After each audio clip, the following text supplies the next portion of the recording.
and welcome to Spill the RT. I'm here with Josh Stein, and I am, of course, Eamon B. Shanahan. Welcome to the show, everyone. Hey, folks. Hey, Eamon, how you doing? How's your week been? Sure, I'm good. I'm good. Did you have a nice little break? It was good to have some time off, 100%. For those that are not in the United States, Thanksgiving week is a very slow week for most of us because travel is kind of bad, as Eamon might be able to testify. Yes, yes, it was. I happened to enjoy Thanksgiving actually in America for the first time, thankfully. And it was thankfully, I was thankful that I was at Thanksgiving in America. It was great fun. It was great fun. Great to see Nice. California. I was on your part of the world. Well, not so much as close as I thought I was, but there you go. Yep. Yep. And you brought the reins with you, but you survived. You made it back. I did. I did. I did. It was a quick turnaround. It was. You were in and out very fast. I was. We have lots of stuff coming up on the show today. What are we covering, Josh? We sure do. So this week, buy a building and buy a Banksy in Bristol. Say that 3 times fast. Oh my Outrage over goodness. new plans for tourism in Italy. And it's a special kind of tourism. You're not going to believe this one, folks. The collapse of auction hype for young artists. The colors of the moon taken over 4 years. And New York City returns about 1,200, 1,400 pieces of art to India. All that and a special update about Dorothy slippers and the coming end of humanity and a brand new guest as we spill the art tea. That is a whopper of a show to get back to it. And yes, I have my merch too. And we have lots of news about that coming up too. So stay posted as we get on with the show. And welcome our very cool guest this week, Diane Henshaw. Well, welcome, Di. Welcome to Welcome. the show. How are you? Hi, I'm good. How are you? I'm very good. I'm very good indeed. We are thrilled to have you on the show, and we have so much to talk about what you do in the art world, especially in Ireland and in your own practice. And we'll do so at the end of the show at your segment. But thank you so much for coming on, and let's get some tea spilling. I have brought my special cup. Excellent. There you go. A beautiful cup. It's almost like the Antiquities that we had on sale there in our previous episodes, where they. I don't know if that's worth 500,000 though. No, definitely not. Speaking of breaking news, folks. Breaking news. We've got a breaking news. We've got a sale of our ruby slippers. Do you remember way back when we had an earlier episode about Dorothy's slippers, Josh? Yes. Oh, I do. Believe me. This is the update for those longtime viewers. Welcome to episode 28 and welcome to $28 million. Outrageous. Outrageous. That's some Like serious said, moolah. this is the coming end of humanity right here. These are not rubies, right? The idiot that stole these thought these were actual ruby slippers. Oh my goodness. I know, but it's it's the history. It's what it's all about, and what with Wicked being such a massive success now, it's hot topic. What do you think, Ty? Where are you on this one? I'm kind of thinking what they would look like on my feet, really. And how I could probably forge myself a pair. Would you like a pair of ruby slippers? I'm pretty sure I've had a pair of ruby shoes like that a long time ago. Not with the bows though. Those are a bit much. A bit much. They don't look very red though, do they? They kind of look like they're brown or something. Well, they're a little faded now, right? They're like almost 100 years old at this point. So they've oxidized, but people don't care. And apparently $28 million worth of care is out there. Yeah. Jesus, Absolutely. who bought them, Well, we I were know. complaining about a $6 million banana last week, but $28 million for shoes. It's just, like I say, the coming collapse of all sensibility is clearly earmarked here, which is, as always, we're warning you now. You can't eat those slippers, though, I'm afraid. I don't know what you could do with those slippers. They'd fall apart if you were to wear them. I just shake my head and say, this is us. This is who we are. And that's our breaking news for today. So we move swiftly along into our first main topic of the day, and we're looking at a Banksy mural. Yeah, so for those who are familiar, right, Banksy often sprays things on the sides of buildings. And guess what? One is now ready for sale up in Bristol. It's a market of some kind, I believe, that it's actually sprayed on the side of. And so it's a commercial building that's up for sale. If you got some cash, spend your filthy lucre on something physical more than shoes. It's funny because they were talking about this being potentially the hometown of where Banksy is from, and so that kind of adds a little bit more value to it. And also, I suppose then the fact that these buildings, it's classified as graffiti as it is, and so graffiti, there is no legal requirement for you to keep that on the wall. It's like it can deteriorate, but there's no requirement for it to actually somebody could just roll right over it. Indeed. And many of them actually have been taken out almost immediately, either as like theft or as like removal so that people won't come. And yes, I can confirm, since I know who Banksy is, that Bristol is the place where Banksy grew up. Yes. Sorry, you know the Again, secrets? it's out in the public. You just have to do a little digging.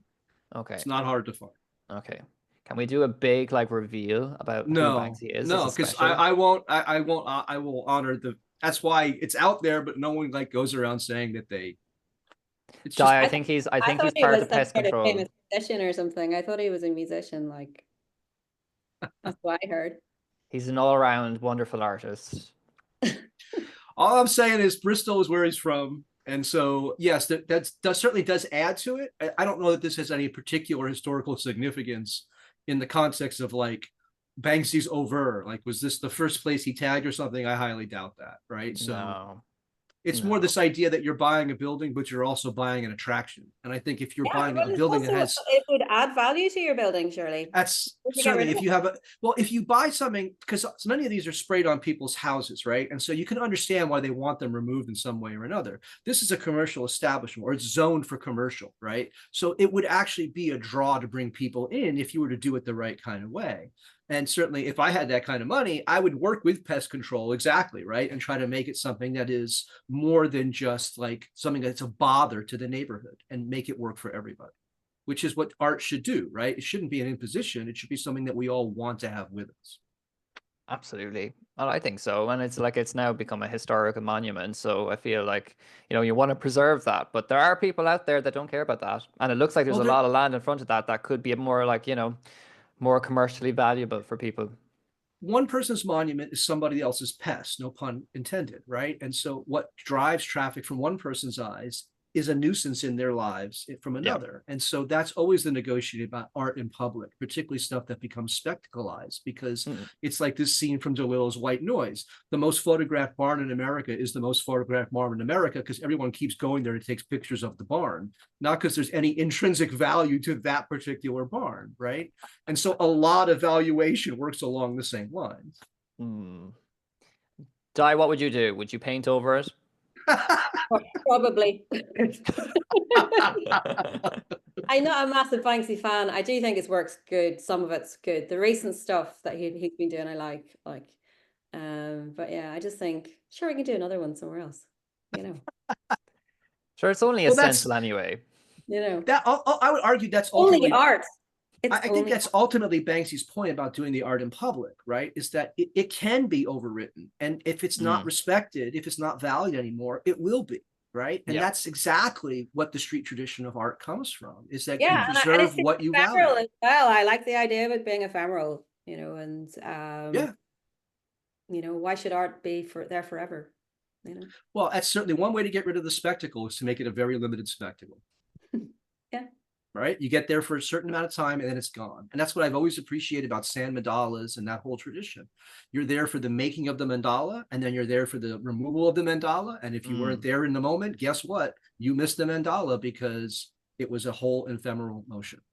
Yeah, it just makes it that extra bit special for those who did get to witness it at the time, it has that feeling of preciousness about it, that it's not just something that everybody can go out and hold and take ownership over it. It is there for that moment. You live in that present time, and there you have it, and that's it. It's over. It's gone. It's done. Ironically, moving on to our next story. But maybe Banksy should be using more. So I'm going to tell this to you, Banksy, if you are watching this. I think you should probably think about using like egg-based pigment and maybe some natural materials so it will fade in the future. Well, there you go. There you go. He might bring it back to fresco, Huh? Absolutely. Moving swiftly along. Speaking of frescoes, there's a local artist here called Kevin McHugh in Fermanagh, where I live, which is in the countryside. And he does a lot of graffiti art by spraying the shit off the barn walls with a hose, and he creates murals with it. Like, really, Perfect. Speaking of whether or not art should last Much a long fun. time, off in Italy, there's this huge controversy right now because people want to Airbnb a competition of gladiators in the Colosseum. Yeah. It's a pretty epic thing that they're trying to do, and like there's a lot of controversy over it because of potential commercial exploitation and cultural preservation and all of that kind of stuff. And then also, why is it that these people who have loads of money get to watch this incredible experience or experience this incredible thing? But Josh, you're beating at the end to say something. Go on. Well, it's a very Survivor thing, right? It's limited to like 16 people who just generate a tremendous amount of money to do this. And obviously the whole city is up in an uproar about this because it's like, why are you turning this into a reality television moment for people? This thing's been around for literally millennia, right? And they're trying to beat back the tourists already. And then here comes this whole Airbnb. It's not just that it's like turning it into a gladiator contest. It's that it's like those with the most money get to do, right? And so it's this whole turning up the nose of democracy, like the birthplace of it. And it's more like, guess what? Got enough cash, you two get to be a gladiator for a week. Yeah, I mean, would you like to be a gladiator? I think it'd be cool. I don't know. I feel like, could I be Paul Mescal for a day? Yeah, that'd be great. There are Renaissance fairs all over the place. Go to a Renaissance fair and play Oh, with but your it's not the swords. real thing. I want to be inside the Colosseum. And also, I don't want to be fighting the Colosseum. I want to put on a big theatrical production. I don't want to be doing fighting or anything like that. And then, you want to open it up to an audience. So let's just put on a show. What do you think, Di? Maybe they're going to put a spa in there and a bar, a cocktail bar, and maybe somewhere to go dancing, like a fur glitter and sparkle ball, that kind of thing, So, Love that. You can teach us all how to dance, Di. But from what I understand, most of the tourist places in Rome are like that now anyway, right? Like it's not really about going to Rome as like some historical place. It's going to Rome as a tourist spot. And so they cater to certain kind of touristy sensibilities. Yeah. As you say, Josh, for the blue tick, huh? For the selfie. Sure. And I think, but this is more than that, right? Because if you have a certain amount of money, doing something like this is about clout, not just in the social media realm, but in the actual business world. You become known as one of the 16 who did this. And they'll get projects that get steered their way, and they'll join boards, and like their whole business life will change because of this. I think that's insane on so many different levels. But that's why someone would actually want to participate in something like this, because of the wake that comes behind. Okay. That sounds like I don't know, something that big corporations should get involved with and just, sell and sell and sell, and that's what they do. So it's Airbnb, right? It's that Airbnb. Is now one They're of the big largest corporations, right? Yep. They don't own any land, but they have the most control over the most things available for short-term leasing of any company, which is just, again, crazy. It would seem more logical to host an opera there, or like live theater or something like that, because it's got acoustics, and seats. Yeah. Completely illogical. But I think there's like, because there's only like a limited amount of these tickets available. It's like it's only for like something like 6 or 8 people at a time. It's very limited. It's limited, it's high end. I would argue it's following up on like a trend coming out of the whole video game thing, where people pay a lot of money for very exclusive tournament access. That's what it seems to me, because I'm with you, Di, right? Like a cultural thing in something like the Colosseum would be like Pink Floyd playing in the Colosseum, or the orchestra playing in the Colosseum. No, this is gladiator games that literally any Ren fair around the world you can go to on most weekends and have sword play games with yourself and others. Yeah. Well, I think that tea is spilled. I don't know if we can talk any more about that, because you're just going to get very angry, Josh. So let's move swiftly along. Moving along. He's just, off we go. He's jealous. He wants to be there himself. He wants to go and see it himself. As I said before, I'm a horrible tourist. I hate to travel, so no. I like good pictures. Like, this is where the idea of spectacle is different. Other people want to see pictures of themselves with the things. I just want pictures of the things. Get the people out of the way. Like, that's all I need. I'm old fashioned National Geographic, like 2D print. Okay, right. Well, before we get move into dangerous territory, let's move swiftly along now into what is something that's topical, but not topical for me, even though I am of the same age. Unfortunately, I don't see any sales drop in because they just don't come in to begin with. So, So, okay. So just to be clear, we're bringing this up because as many things we've talked about before with the art world, it's a leading indicator of what's going on in a lot of other places, right? right. And so we've talked before about how you want to avoid the art auction system for as long as you possibly can. Yes. Because it will chew you up and spit you out. And like what Cy Twombly said now more than 60 years ago is stay unfound for as long as you possibly can. Make as much work as you can and then try to avoid this like high-end art world as possible. Because the auction world just needs product. They don't care about the people. And what we now actually have is objective proof of this because now they've done research in the last couple of years. And it's not like what's called emerging contemporary, like brand new people. They could be my age. They don't have to be young like you, but they have to be very new into the art world in terms of how these people are seen. And so at one point it was 5% of total sales. It's now down to less than 2%. So what that means is your chance here for those that are like, oh, I'm going to like hit it big in the New York or the London scene and I'm going to sell millions of dollars at auction and people are going to love me. Your chances A are like get scratch offs instead. But B, even if they find you, they're going to toss you out in less than 18 months in a way that's just going to be very unpleasant for you. And that's what this story confirms.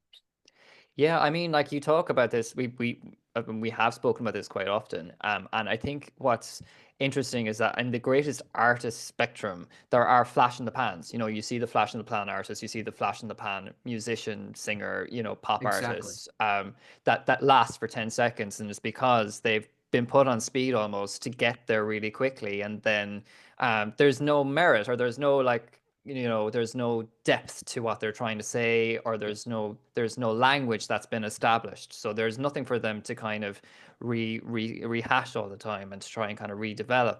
And I suppose that's probably what's happening here in the art world as well, where you know you've put out something that's somewhat trendy and then it falls and that's it. Its life is very short.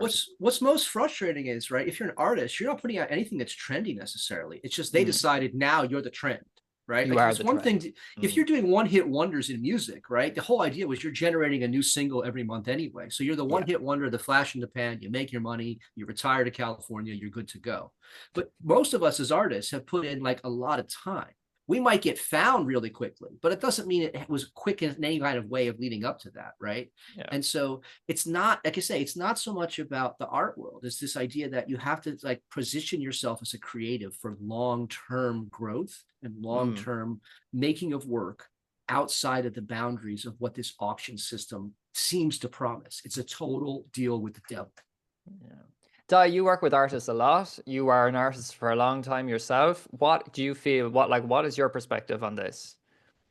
I have sold through auction houses in Ireland, and and I've sold quite well through auction houses, and we always went that way because they took less commission than the galleries. So I think the Irish auction scene might be a little bit different to the American one. And obviously Sotheby's have kind of got the grip on the arts around this kind of area and around the UK and Northern Ireland as well as Southern Ireland. A lot of artists would aspire to be in their collection, so it's a different kind of point of view. I do think the auction houses do have their place in you know, for artists and practice at some point. And you'd find that once you get picked up by an auction house, you'd be more likely to get a residency, for example, in Ireland at the Ballinglen Arts Foundation. They're an arts residency who would bring artists in from all over, you know, North America, South America, whatever, Europe, and they'd come in, and the Irish artists who are applying to get into it wouldn't necessarily get a place on that residency because they haven't sold at auction or be in any significant collections. So sometimes showing at auction is actually a good thing. So I'm not anti it. Very good, very good. I agree, and I don't think we should be anti it at all. I suppose it's just trying to make sure that we hit in at the right point, and that like what we're doing is we are, I don't know, highlighting the right stuff and whatever. But like we were talking about earlier, I do think artists are starting to establish their own voice on the social media, on social network, and artists are starting to work together more. and develop their own ways of generating money. And through, you're doing it now by doing this, and you're making your own platforms, and New Collective are developing, who spilled the art tea, blah blah.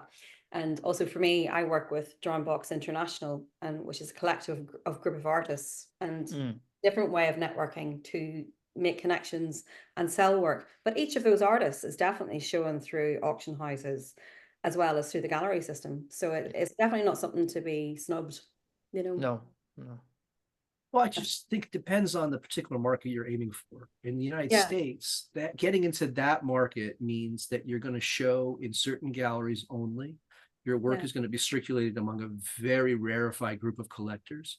And it's what this study shows is if you come into that already having fully established careers, then that's a different situation. These are folks that are coming in with nothing in terms of pedigree in the way you're talking about, right? So they're looking at this as a booster rocket, and what happens is the booster explodes on them, and the market keeps going. I know an artist in Ireland who actually had someone who was forging her work and putting it in the Belfast auction house.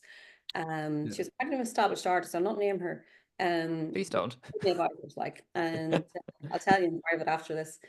You should interview her, actually. She'd be great. And so someone was forging her work and making thousands of pounds. My God. Well, you see, there's the other stream of it. So I suppose before we start to unearth some of the badness of some of the people around the world, let's spill that tea, and we'll move swiftly into our little bit of promotional activity, because we have some stories and news from New Collective. So we'll be right back. New Collective is a visual arts community home to 20 artists and hundreds of their artworks, with fresh work added weekly to our online collection at newacollective.com. Here you will also find our new journal featuring articles and podcasts, which are also available on Spotify and Apple Podcasts.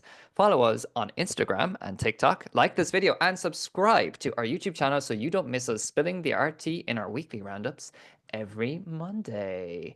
So that is our New Collective, and we have lots going on there at the moment, lots of artwork still for sale as always, so do check it out, see what our artists have subscribed to our collection recently, and see what's new and what's fresh.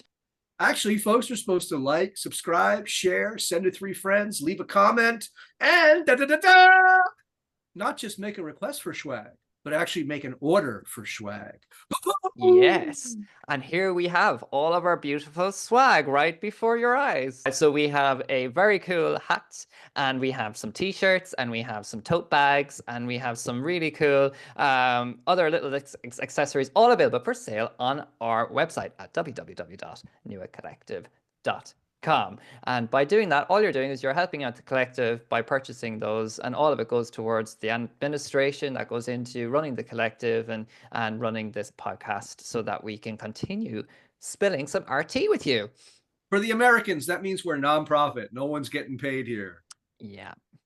We don't, and that for the Irish and for the English and for the Europeans, that means the same thing.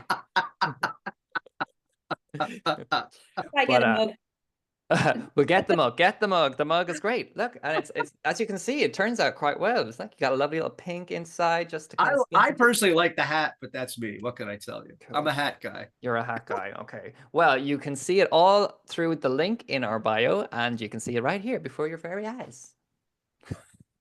So off we go to today's or this week's science lesson. This is for Eamon, who is like always afraid of science but loves it when we talk but about I'm learning lots. Come on, it's nothing to be afraid of. This is an Italian photographer, Marcella Giulia Pace. 10 years, actually. I thought it was 4 years. This is 10 years worth of shots of the moon. And if you take a look at this, it gives you a full range of the colors of the moon. And some of these, unfortunately, are, I would say, like particularly the ones that are like sepia. Those are pollution. Wow. What you're seeing there is like what the moon looks like through what the sky is full of, right? And so sometimes the sky is less than clear, or less than translucent, maybe is the way to put it.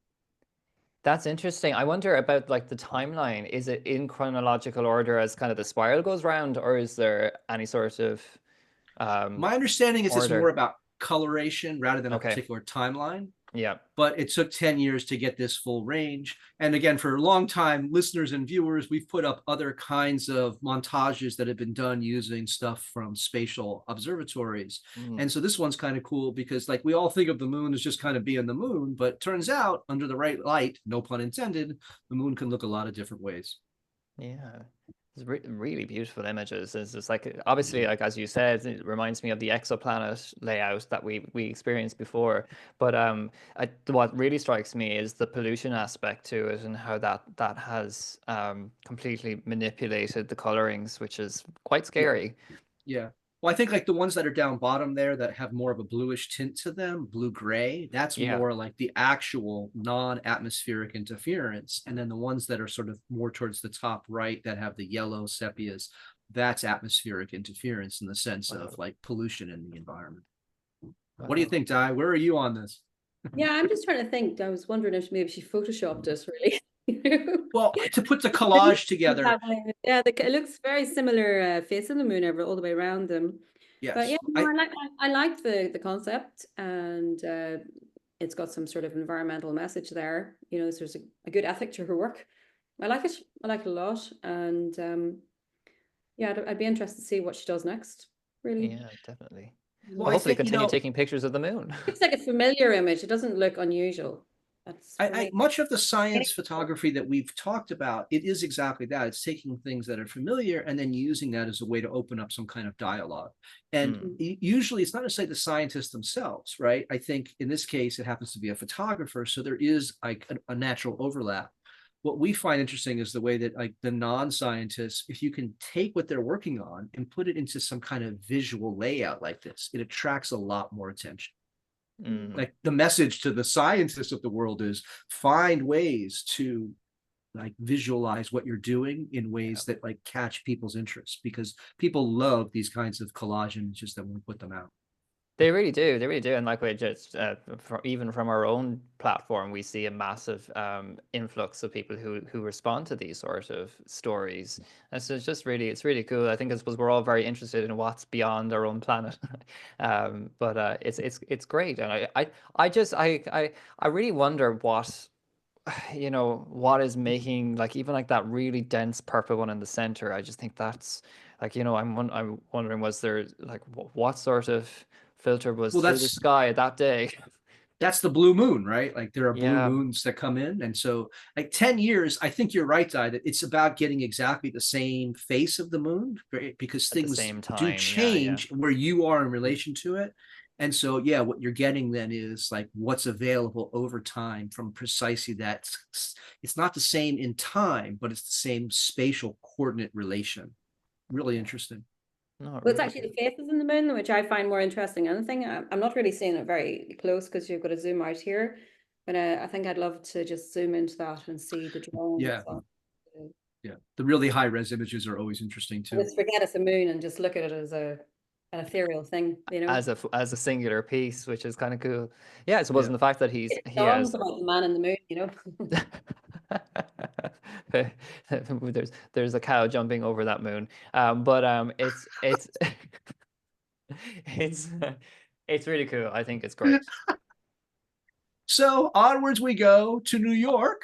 To Manhattan we go. This is 1,400 pieces that are being restituted to India. We've covered restitution before. Typically, though, it's about restituting stuff back to sort of the Middle East or North Africa. What I found interesting about this one is this is stuff that was all looted even as recently as the 1970s, apparently. And the New York Manhattan DA like grabbed this stuff as part of an investigation. And we've been covering this. There's a lot of these ongoing long-term investigations revealing these trafficking networks. And this is one that like revealed itself back to India, apparently. $10 million worth of artifacts. There's some very voluptuous women in these antiquities. This is the place that created the Kama Sutra. So are we that surprised that some of their statuary is, let's say, provocative? Well, I would like there's that spectrum, right? There's the more thin kind of models, and then there's the more, as we would say in the modern world, the more thick kind of models. And different cultures obviously have a different take on this. I think spent a lot of time in India. I've been there 6 times traveling as an artist, researching a lot of the traditional patachitra printing, miniature art painting, and the pigment making techniques. And I was in New Delhi at the Oncaf Art Foundation in April last year, or the year before last. And when I was there, would have gone to the National Museum and seen thousands of these sculptures. They're wow. amazing. Yeah. Now they're back in India. So where did you see them die? I think the National Museum, really, in New Delhi. Okay, cool. Yeah. And It's that's where great. this stuff is being You'd see restituted them back on to. temples as well. Like the temples would be completely plastered in them. They're just, these are like caryatids kind of thing that would have been probably part of another structure or within a structure or in a palace or something. Mm. So there's definitely a real historical kind of incredible heritage there. So it's great they're going back to where they came from. Well, what Yeah, I no, found absolutely. interesting was we usually think about looting and like this restitution of things going back to like the 19th century or the 18th century, right? Well, Like it's the real happening at the moment. age. But some of these were looted in the 1970s, right? So we're not talking about stuff that's like outside of the lifetimes of the people that are like listening to this. This is like recent things, and it's not out of the past. It's like really, it's like modern times where it's happening. And so it's interesting that they're like closing the loop that fast.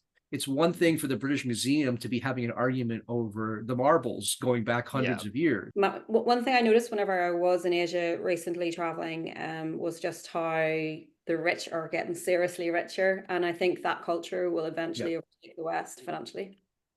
Yeah, Yeah. and it's already coming to the West. The auctions, all of the auction houses are pulling out of places in the West and are putting big money into resurging themselves in Asia, and they're doing that in anticipation of Asian buyers. Yeah, that's what saved Sotheby's this year. Yep. And there's still the caste system is still in place. There's absolutely no question about that. It hasn't left. It's still there. And Josh, you're right.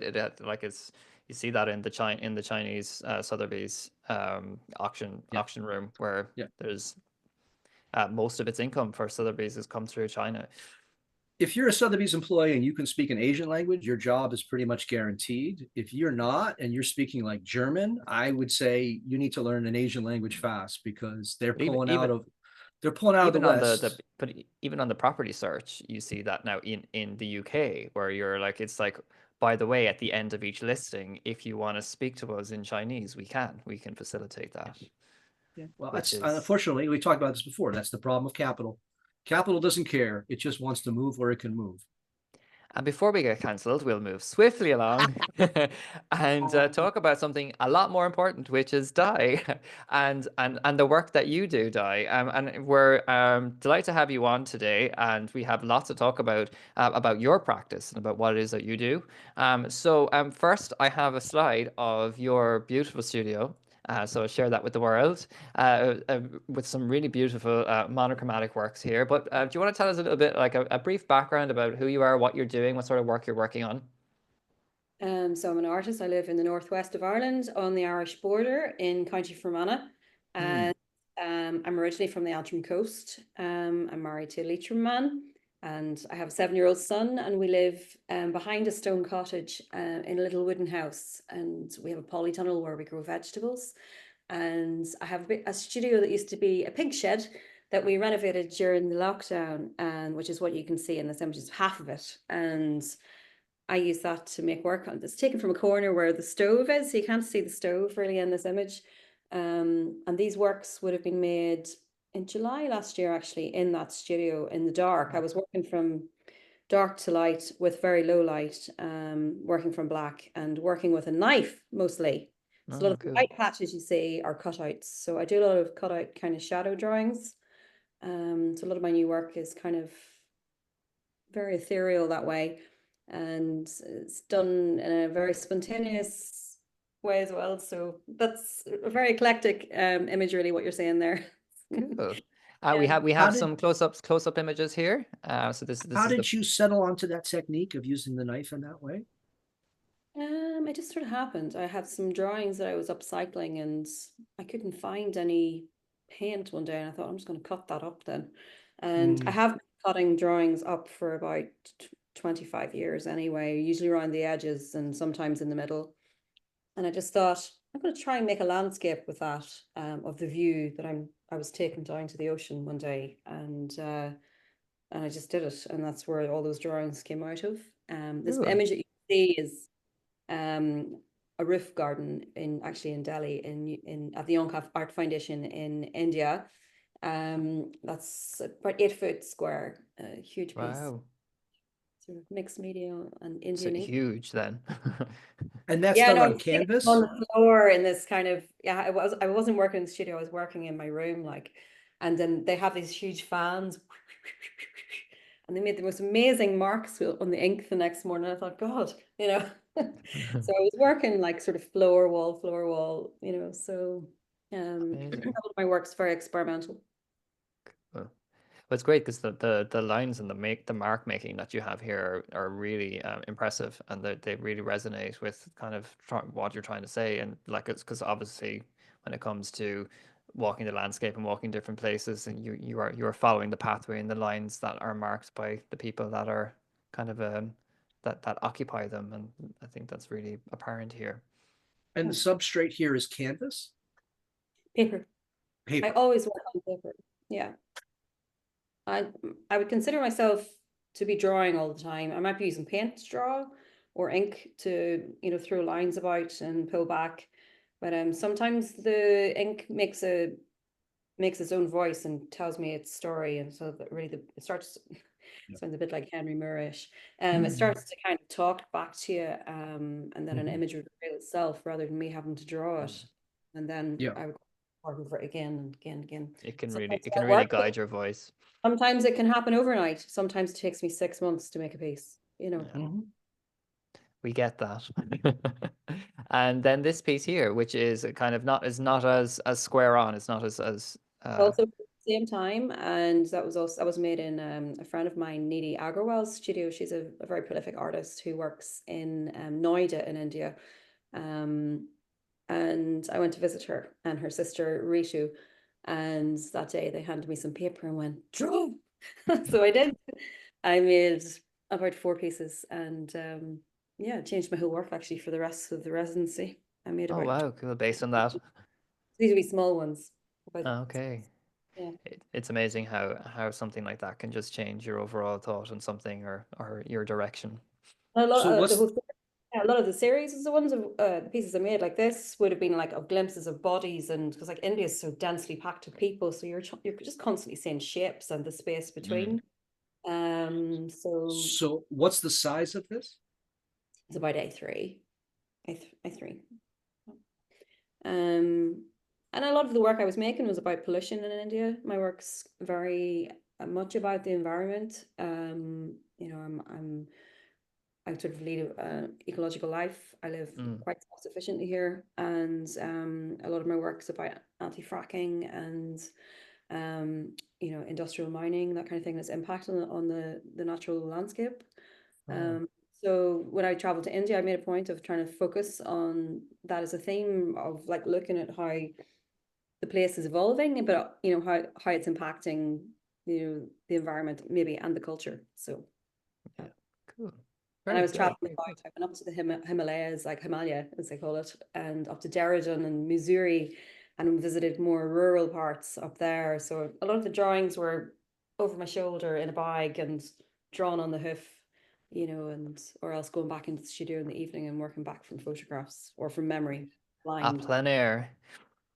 Yeah, plain air. Very good, very good. And this is the final image that we have, which is, I think it's like the contrast is even deeper here, which I love. I love the darkness in this one. That would have been made in Ireland. Okay. And it would be called The Jewels of the Ocean. It was made to a traditional music piece called The Jewels of the Ocean by Dave Sheridan, who's an Irish flute player. I make a lot of work about Irish music. I play and sing. I play the fiddle and flute, and I sing traditional songs. So music's a real part of my work. So sometimes I'm inspired by the tune, and it's The you know, musicality. story in the music, like, you know.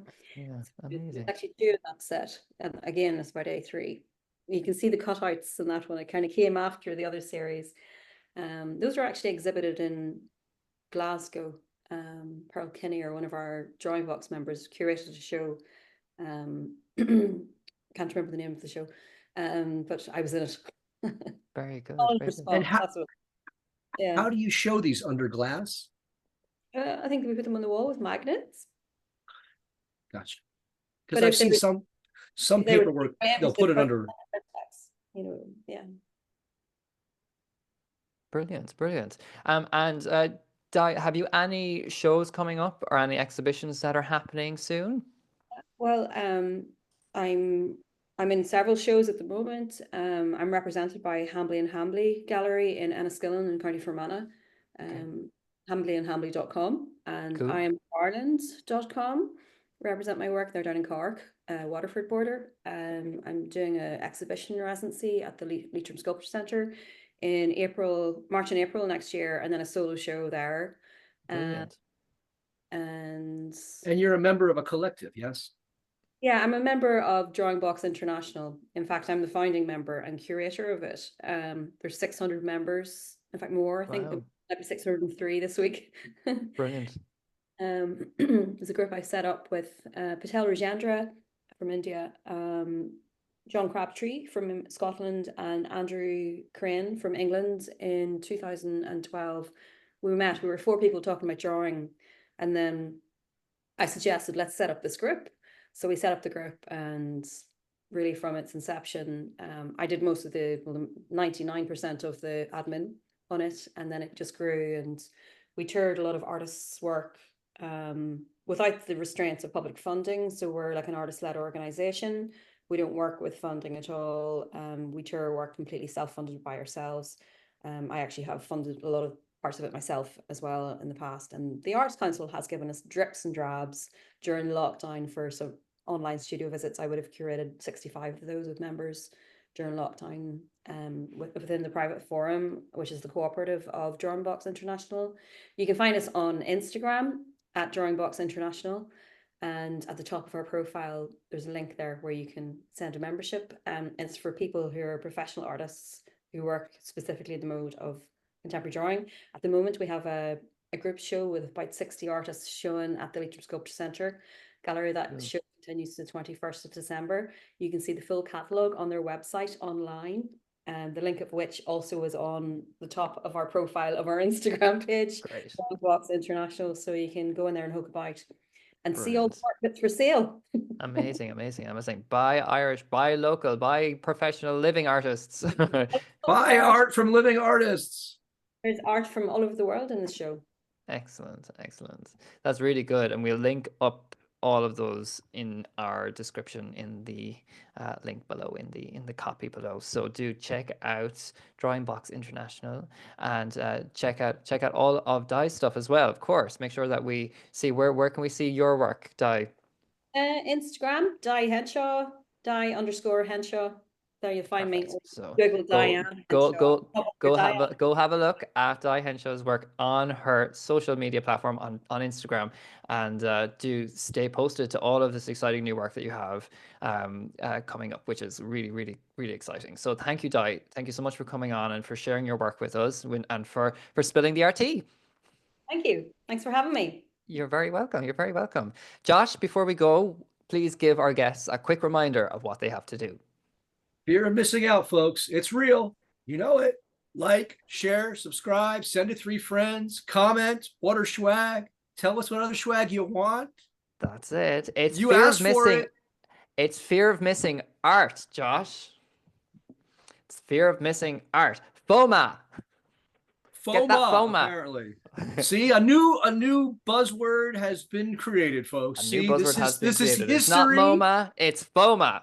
This is history in the making right here. You witnessed it. FOMA. Fear of missing art. Go get your FOMA swag, bitch. All right. I'm cool now again. Roll back to episode 1 when I thought I was hip.